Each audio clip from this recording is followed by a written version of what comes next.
화요일 새벽 가운데 주시는 하나님의 말씀은 피해야 할 싸움입니다. 피해야 할 싸움. 우리 지난주 말씀을 이렇게 기억하지요. 압살롬이 드디어 반역을 일으키게 됩니다. 왜 반역을 일으키게 됩니까? 마음에 복수심이 가득 차게 되면 마음에 있는 그 복수심을 제거를 해야 되는데 제거하지 못하고 결국 복수심에 이끌려서 아버지 다윗에게 칼을 향하게 되는 것입니다. 전령이 급히 와서 헤브론에서 압살롬이 사람들의 마음을 다 사서 이곳 예루살렘으로 진격하고 있다라고 하는 그런 소식을 전령이 다윗에게 급히 전하게 됩니다. 압살롬은 사람들의 마음을 다 훔쳤습니다. 마음을 다 얻었죠.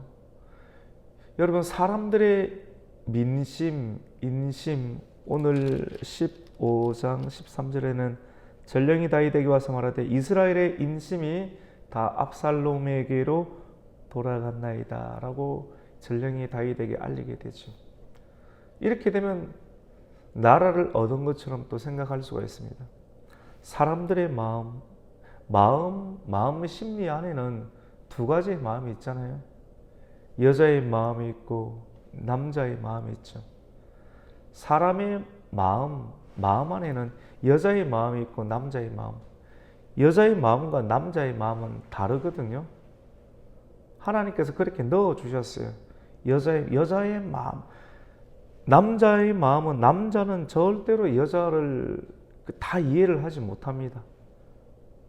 또 남자도 하나님께서 그렇게 태어나게 하셨으면 여자를 머리로는 이해하지만도 여자로 살아갈 수가 없어요. 오늘날의 시대는 동성애자로 태어났다, 트랜스젠더로 태어났다 라고 이야기를 해서 끊임없는 공방전 가운데 있지만도 결국 하나님의 뜻을 거스를 수가 없습니다. 중요한 것은 이 압살롬이라는 사람이 참 묘하잖아요. 묘해서 이 남자들이 어떻게 반응하는지를 알고 남자들의 마음을 훔쳤습니다. 그리고 여자들도 마음을 훔치는 거예요. 이런 사람이 성공하는 것처럼 보여요. 사람들의 인심, 오늘 이 새벽 가운데 남자의 마음은 무엇이고 여자의 마음은 무엇이고 복잡한 그런 어떤 심리적인 상황을 너무 깊게 들어가지는 못하지만 이렇게 남자들의 마음, 남자들은 기분에 의해서 움직이고 여자들은 이 감정에 의해서 이 마음 자체가 또 만들어지기도 하는데 이러한 아주 미묘한 상황까지도 마음을 훔쳐내는 것. 하나님은 훔치지 말라고 했지 않습니까? 근데 이것을 해버리는 거예요. 선을 넘어버리는 거예요. 사람들의 마음까지도 사람이 좋은 향기가 있어서 사람들이 따라오는 것은 어찌할 수가 없어요. 어떻게 보면 성경은 그것을 예수 따라간다라고.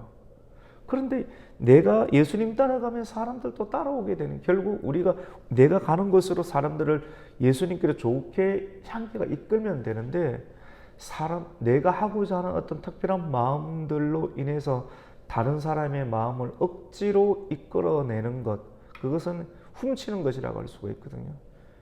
이 안에는 복수심이 있는 것이죠. 복수심은 미움의 마음이고 미움은 하나님 주시는 그런 마음이 아니잖아요.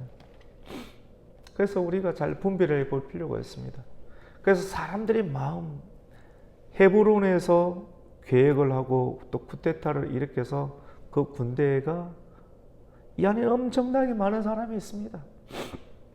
알고도 들어간 사람, 그리고 모르고도 들어간 사람. 하지만 알든 모르든 이 중심 가운데 압살롬이 있고 압살롬과 함께하는 많은 사람들이 군대가 이곳 예루살렘 평화의 도시로 진격하고 있어서 결국 평화의 도시는 깨어지기 일보 직전에 있습니다. 누군가가 전령이 다윗에게 압살롬이 백성들의 인심을 다 가지고 이곳으로 오고 있다라는 소식을 전했을 때 다윗은 이 소식을 딱 접하자 어떻게 이야기를 하느냐면 오늘 2절 말씀 가운데 함께 있는 신하들에게 일어나서 도망하자라고 이야기를 합니다. 여러분, 다윗이 어떤 사람입니까? 골리앗도 두려워하지 않는 사람이에요. 맞죠? 혼자서 사울 왕 밑에 있을 때 블레셋 군인의 포피 100개를 가져오라고 했을 때도 혼자 일당백으로 나가서 100명의 사람뿐만 아니라 200명의 사람을 저 죽이고 그 증거물을 획득해왔던 사람이 바로 다윗입니다. 하나님 주시는 지혜가 있고 지혜를 사용할 수 있는 능력이 있고 지혜와 능력이 하나님의 은혜로 이끌림을 받았기 때문에 그는 날마다 백전백승의 인생을 살았습니다. 여러분 생각을 해보십시오. 다윗이 전쟁에서 피할 사람이 아니에요. 하나님 이 전쟁을 어떻게 할까요?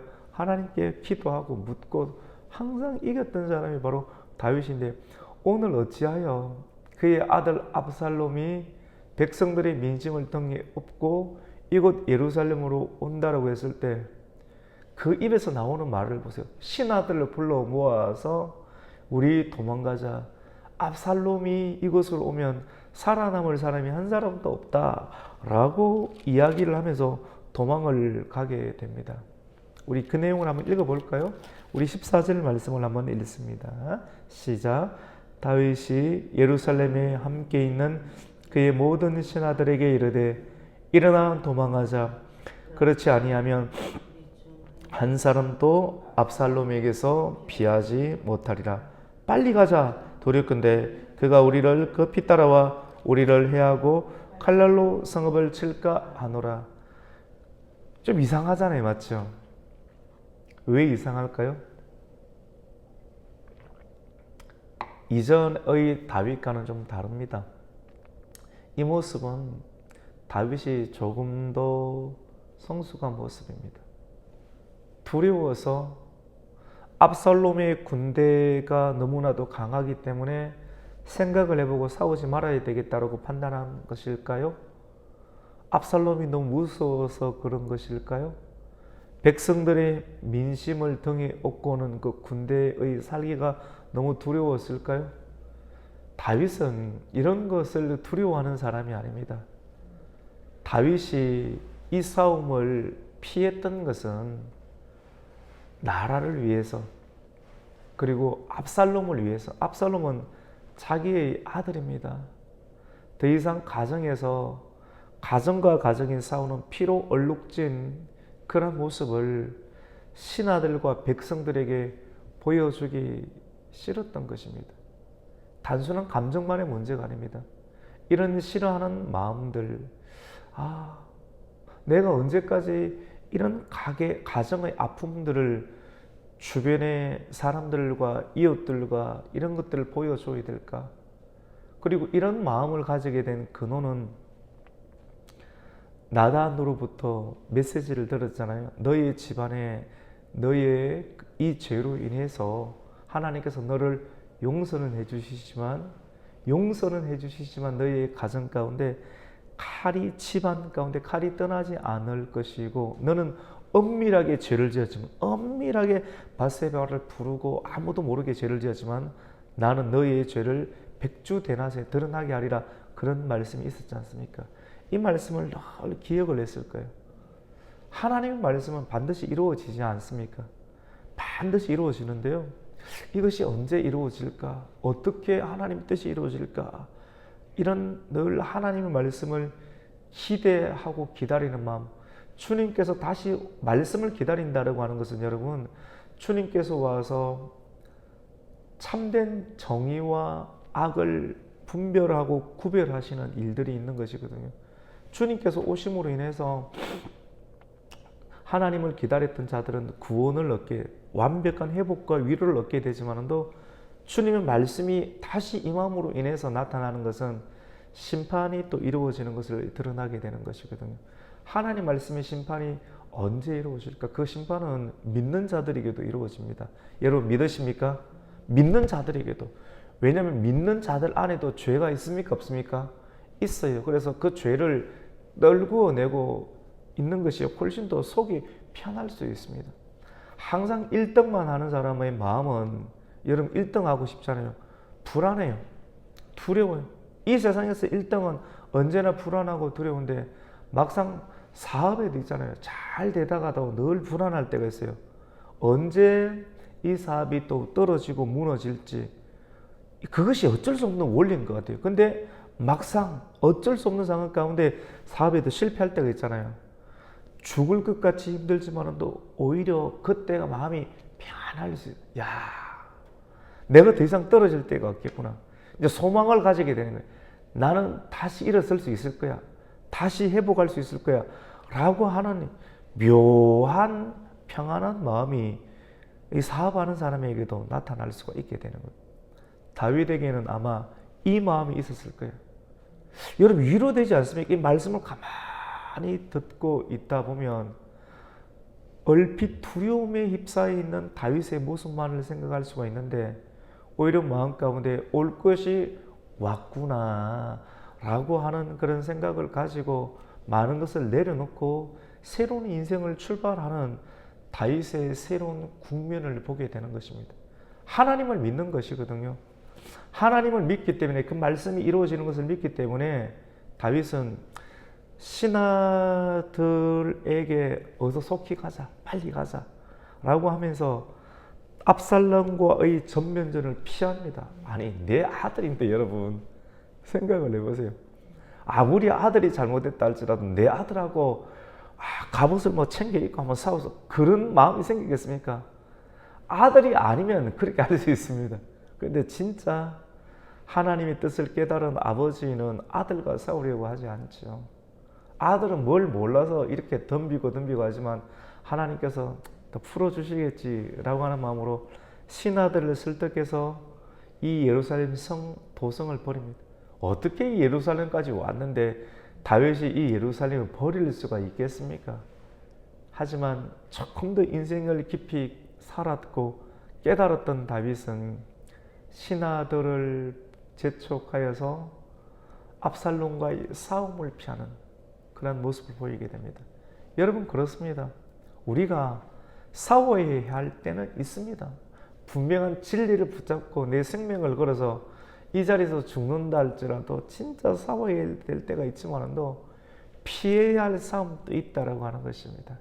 오늘 말씀을 통해서 피해야 할 싸움과 그리고 반드시 나가야 될 싸움을 구분하고 분별하여서 피해야 할 때는 피할 수 있는 하나님의 지혜가 있기를 축원합니다.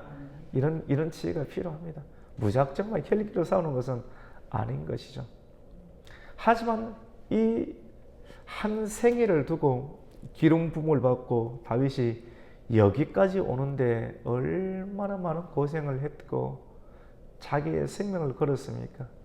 아픔, 누명, 억울함 이런 것들을 다 쌓고 씻어내면서 이 예루살렘의 왕이 되었는데, 이 왕자를 내려놓고 성을 떠나야 되는 것, 이것은 하나님의 주권을 어쩌면 인정한 것입니다.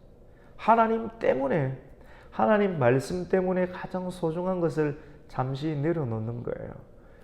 예루살렘을 떠나고 다윗이 도망을 갈 때 후궁 10명을 남겨두었습니다. 이것은 왜일까요? 다시 돌아온다라고 하는 다윗의 바람이죠. 내가 다시 돌아올 것이다. 다 여러분 긴급하게 지금 압살롬의 군대가 오고 있는데 챙길 것 다 챙기고 캠핑 가듯이 그렇게 갈 수 있습니까? 못 가요. 다윗도 최선을 다한 거예요, 여러분. 말씀을 보면서 너무 막 칼날의 잣대를 가지고 이건 너무한 거야. 자기만 살려고 하는 것 아닌가? 이 내버려 두면 어떻게 되겠는가? 뭐 다양한 이야기. 그 말씀을 들어보면 진짜 그러네. 다윗이 자기 중심적이네. 다양한 생각을 펼칠 수가 있을 거예요. 하지만 이 정도 인생을 살고 하나님의 역사를 경험했던 다윗이 그렇게 생각이 짧겠습니까? 하나님을 믿는 믿음으로 갈 것은 가고 내어놓을 것은 내어놓으면서, 그리고 후궁의 자녀들, 자식들까지 다 가면 다 죽게 되는 것 아니겠어요? 믿음을 가지고 내려놓는 것입니다. 자기 바램을 가지고. 그리고 궁을 딱 나서는데 오늘 성경에 보면 왕이 몇몇의 사람들과 이 궁을 나서려고 하는데 벤메르학이라고 하는 곳에 이르러 멈추었었다. 아주 뭐 성 밖에 있는 중요한 거점을 지났을 때 갑자기 어떤 일이 일어나느냐면 블렛 가드 사람은 블레셋에 있던 중심 도시잖아요. 이 가드 사람 이때와 함께하는 이 블레셋으로부터 망명해 온 600명의 사람이 딱 도열하고 있는 거예요. 사일하고 있습니다. 그리고 우리가 왕과 함께 가겠습니다. 우리가 왕과 함께 끝까지 생명을 걸고 따르겠습니다. 라고 합니다. 여러분 한번 생각해 보세요. 내가 다시 예루살렘을 쫓겨나갈 때, 이 집을 버리고 나아갈 때, 10명의 후궁만 남겨두고 나아갈 때, 다른 사람들은 다, 웬만한 사람들은 어느 편에 갑니까? 압살롬의 편에 있었습니다. 다윗만 모르고 있었던 거예요. 속고 있었던 거예요. 다윗만 모르고 있고, 이 압살롬이 묘에서 다윗 주변에 있는 중요한 사람들을 다 빼돌려가지고, 아버지 몰래 사람들 다 빼돌려가지고, 사람들의 마음을 다 구워 삶아놨어요. 무엇으로요? 돈으로 구워 삶았든지, 능력으로 구워 삶았든지, 다윗이여 백성들의 민심과 인심이 다 압살롬에게 향한나이다. 다윗에게 등을 돌렸습니다. 압살롬 참 못되지 않습니까? 아버지한테 어떻게 이렇게 할 수 있습니까? 근데 어떤 시기든 다윗의 죄로 인해서 나타나는 결과물이기도 하지만도 여러분, 이렇게 부모에게 등을 돌리고 또 하나님의 종에게, 어떻게 보면 다윗이 하나님의 종이기도 하고 압살롬에게는 부모이기도 하지 않습니까? 천륜, 하나님의 뜻을 덩지는 어떤 행위들은, 그래서 억지로 사람의 마음을 훔치는 이런 사람들의 결말은 여러분, 성경은 말씀합니다. 결코 좋지 않습니다. 사람들의 마음을 다 빼앗아서 자기가 뭐가 된 것 같죠? 여러분 무서워요. 성경과 진리는 정말로 무섭습니다. 믿음을 가져야 돼요. 우리는 이런 행위를 해서는 안 되는 것이죠. 이 안에 다윗의 책략가였던 아히도벨도 마음이 빼앗겼어요. 이 좋은 머리를 가지고 진리를 지킬 것인가, 의리를 지킬 것인가, 아니면 되는 편에 서서 한번 잘 살아볼 것인가. 이게 유혹이잖아요. 유혹을 이겨야 됩니다, 여러분. 결국은 진리는 승리하는 것이거든요. 근데 이 가드 사람, 이스라엘의 참 괜찮은 사람들은 다 어떻게 하나같이 압살롬의 편에 서 있는데 성경은 쫙 드러내잖아요.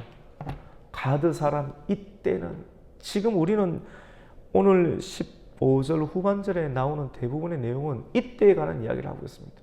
이때 같은 사람이 되어, 이 사람은 유대 사람도 아니고 이스라엘 사람도 아닌 블레셋 사람인데도 불구하고 어떻게 왜 이 사람이 다윗의 편이 되었냐면, 다윗이 사울의 추격을 피해서 전전긍긍 피해 돌아다닐 때, 아둘람 동굴에 살 때 다윗의 인품과 성품과 하나님을 경외하는 모습 보니까 내 인생 바치고 싶다는 것 아니겠어요? 이야, 저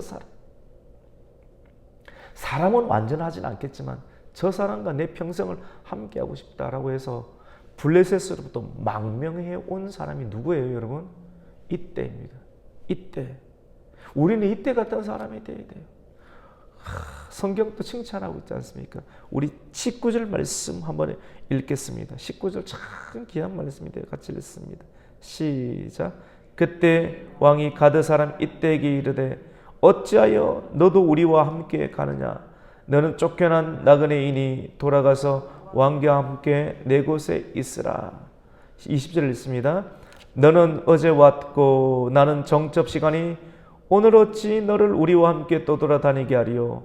너도 돌아가고 내 동포들도 데려가라. 은혜와 진리가 너와 함께 있기를 원하노라. 지금 우리가 19절 20절 읽었지만 왕이 도망을 갈 때 18절에 보면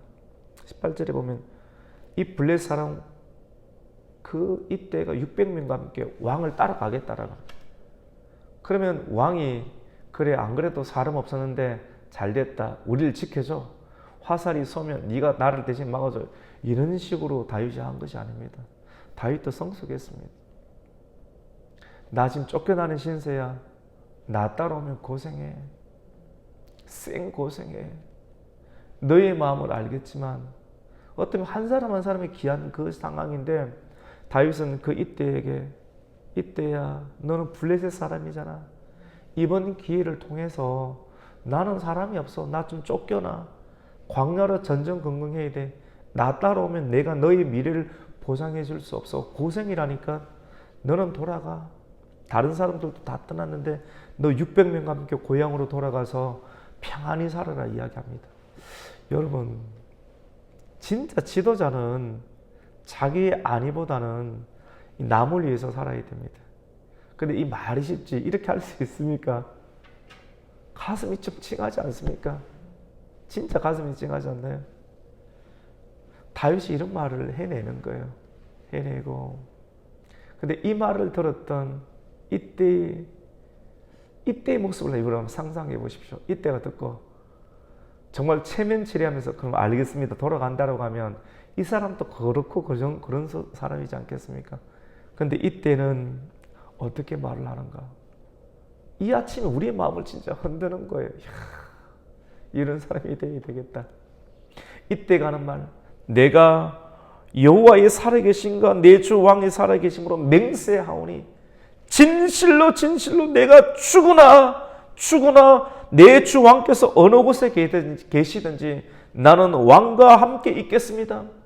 내 주 나는 내 주와 충성 맹세를 했고 하나님을 믿었고 하나님을 믿는 마음으로 내가 블레셋 사람이지만도 하나님을 믿음으로 당신을 왕으로 삼았는데 하나님을 믿는 마음으로 왕을 따를 것이며 왕이 어느 곳으로 가든지 나는 종이니까 왕을 따라갈 것이며 왕이 죽는 곳에서 죽고 왕이 사는 곳에서 살겠다라고 맹세에 따라갑니다.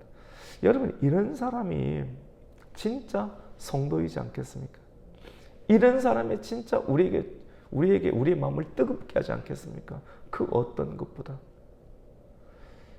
다윗은 여러분 징계를 받아요. 저는 이 말씀을 보면서 다윗이 결국은 하나님의 말씀대로 이루어지는 걸 보잖아요. 하나님의 주권을 보았기 때문에 어떻게 합니까? 예루살렘을 버리고 어떻게 합니까? 떠나가요. 그리고 거기에 하나님의 말씀도 두어요. 하나님의 법궤도 안 갖고 갑니다. 이까지 다 챙겨가면서 내 살겠다라고 하는 것이 아니라 반드시 하나님의 뜻이 임할 거예요. 말씀의 언약을 믿었고 반드시 돌아올 거야. 이런 마음으로 법궤도 두고 후궁도 두는 거예요. 다시 돌아오겠다. 하나님의 뜻을 진짜 믿는 사람은 세상을 두려워하지 않습니다. 두려워하지 않고 그리고 징계는 받죠. 맞죠? 징계 속에서도 우리 같이 봅시다. 징계 속에서도 은혜가 있습니다. 저는 이 말씀에 감동이 되었습니다. 이런 징계 속에서도 자기를 돕는, 생명을 다해서 돕는 하나님의 섭리를 보게 됩니다. 이 가드 사람 이때를 얻었잖아요. 그리고 그와 함께하는 600명의 군사를 얻었지 않습니까? 압살롬은 어떡하든지 온 데 다 돌아다니면서 사람의 마음을 훔쳐서 남자의 마음을 훔치고 여자의 마음을 훔쳐서 다윗 몰래 어디 데리고 가서 뭘 했는지 다 이렇게 살아. 이런 사람 절대 오래 못 간다니까요. 근데 다윗은 한번 죄를 지어서 죄에 대해서 내가 잘못했습니다 하고 그 벌을 받고 있는 중입니다. 마음이 찢어지고 아프지만도 하나님 잘못했습니다. 계속 인생의 회개의 과정입니다. 우리는 이 말씀을 잘 눈여겨볼 필요 있습니다. 결국 압살롬이 반란을 일으켜서 아버지에게 칼을 향할 때 자기가 뭐 최고 1인자가 된 것 같죠. 그때가 위험한 때이죠. 다윗은 내어줍니다. 예루살렘을 내어주고 그 싸움을 피하려고 하고 나아갈 때도 백성들은 다 도망갔지만도 이 블레셋 사람 이때는 내가 주와 함께 하리라 충성을 맹세하면서 다윗과 함께 따라가는 그런 모습을 보게 됩니다. 우리는 오늘 성경이 보여주는 두 가지 측면. 압살롬은 아들은 누굽니까? 압살롬은 다윗에게 칼을 향하고 있지만 이방 사람, 우리가 무시하고 무시하고 저런 사람이 뭐 하겠나. 이방 사람은 남아있는 교회를 보십시오. 진짜 하나님의 나라를 보십시오. 잘 할 것 같은 사람은 있습니까? 근데 잘 하지 못할 것 같은 사람은 남아 있습니다. 예수님의 제자들을 보세요. 사람 같은 사람은 유다밖에 없었습니다. 나머지 사람은 사람 아닙니다. 개나 돼지처럼 취급하는 갈릴리 사람이야. 이스라엘 사람들이 갈릴리에서 무슨 선한 것이 나겠느냐라고 했지 않습니까? 그런데 그런 사람들에게서도 외면당하는 그러한 갈릴리 사람들이 결국은 남아있고, 이 사람처럼 보이는 가룟 유다는 예수님을 어떻게 합니까? 배신하게 되는 것을 보게 됩니다. 이걸 보면서 나와 여러분의 눈에 보기 좋은 사람들만으로 하나님 나라가 만들어지는 것이 아니라, 어쩌면 우리의 눈에 제외된, 이런 사람이 뭐 되겠네, 우리의 눈에 제외될 수 있는 그런 사람들에게 우리는 눈을 향해야 됩니다. 이런 사람들을 통해서 하나님께서는 하나님 나라의 백성들을 이루시고, 작은 자를 통해서 천을 세우시고, 미련하고 똑똑하지 못하고 사람처럼 보이지 못하는 그런 사람들을 통해서 하나님께서는 큰 나라와 하나님 나라 백성들을 이루시는 하나님의 뜻을 우리는 보게 됩니다. 우리가 이런 눈을 가지기 위해서는 성경도 많이 읽어야 되겠고, 그리고 기도도 많이 해야 되겠고, 우리 안에 우리가 좋게 보이는 일들 가운데 하나님의 연단을 받으면서 충분히 낮아질 때 우리는 낮은 눈으로 하나님의 세계를 다시 볼 수 있습니다. 오늘 말씀을 통해서 여러분, 피해야 될 싸움이 있습니다. 그때는 하나님의 주권을 따르는 거예요. 우선 내려놓으세요. 피해야 될 싸움. 그 싸움, 오늘 나에게 피해야 할 싸움은 어떤 것인가? 하나님 때문에. 육신의 힘으로 하면 또 한번 싸울 수 있죠. 그러면 다 깨어지는 것 아니겠습니까? 피해야 될 싸움. 하나님의 주권, 그리고 연단 중에도, 징계 중에도, 여러분, 예수 믿는 사람이 잘못할 수 있습니다. 우리가 연약해요. 하지만 그래서 징계가 분명하게 있습니다. 근데 그 징계 중에도 하나님의 은혜는 반드시 따라다닌다, 함께 하신다는 그런 믿음을 꼭 가지시고, 오늘 또 말씀을 따라 하나님의 주권을 인정하면서 피해야 될 상황을 잘 피하시면서 하나님의 은혜로 하루하루를 견뎌낼 수 있는 하나님의 성도가 되시기를 주님의 이름으로 축원합니다. 아멘. 하나님 아버지, 감사를 드립니다. 압살롬이 드디어 반란을 일으켰습니다. 힘듭니다. 하지만 이때 다윗은 어떻게 했는가? 옛날의 모습으로 하면 또 싸웠겠지만 싸워야 될 대상과 싸우지 않아야 될 대상을 구분하게 되었습니다. 하나님의 주권을 인정했기 때문입니다. 오늘 이 말씀을 듣는 우리 성도도 싸워야 될 싸움과 피해야 될 싸움을 잘 분별할 수 있는 지혜를 다하여 주시옵소서. 징계 중에도 은혜가 있다고 했습니다. 징계를 받을 때 기쁨으로 잘 받게 해주시고, 그 징계의 기간이 끝났을 때 하나님께서는 징계의 기간 중에도 가득 사람 이때와 같은 좋은 사람을 붙여주며, 어려움 중에도 하나님의 은혜를 더하여 가시는, 함께 하시는 하나님의 섭리를 보게 되었습니다. 어디로 가든지 하나님의 사람에게는 하나님의 은혜가 있으니 은혜를 잊지 않고 은혜를 유지해내고 은혜와 함께 오늘 이 하루도 살아내는 은혜의 사람이 되게 하여 주시옵소서. 예수님의 이름으로 기도드립니다. 아멘.